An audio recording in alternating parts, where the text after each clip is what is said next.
Véloroute des 5 lacs, deuxième tronçon pour ce qui nous concerne. Vous le voyez derrière moi, c'est le premier coup de pioche de cette section qui va faire 250-300 mètres sur le boulevard Franklin-Roosevelt à Aix-les-Bains.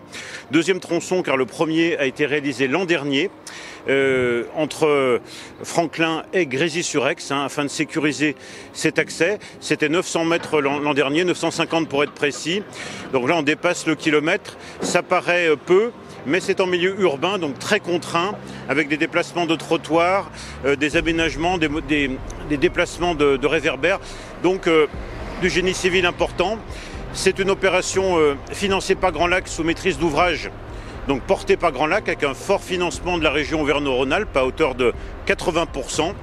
Et donc ça préfigure ce futur tracé en site propre qui va relier le lac de Genève, le lac d'Annecy, ici chez nous le lac du Bourget, le lac d'Aiguebelette et enfin le lac de Paladru en Isère, donc plusieurs départements, plusieurs agglomérations. Donc un formidable projet pour permettre à la fois de se déplacer pour les loisirs, seul, en famille, ou bien pour les mobilités entre les différentes communes de nos territoires.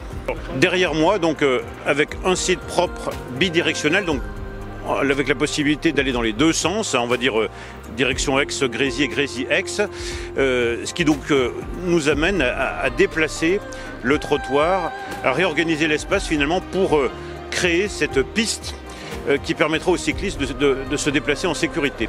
Et ensuite donc de se reconnecter à l'itinéraire qui ira en ville, puis donc vers le Bourget du Lac et dans l'autre sens jusqu'à Grésy.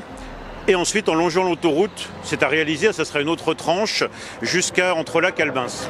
Alors il y a 1 mois et demi de travaux à partir d'aujourd'hui, si tout va bien, mais bon, ça devrait être le cas.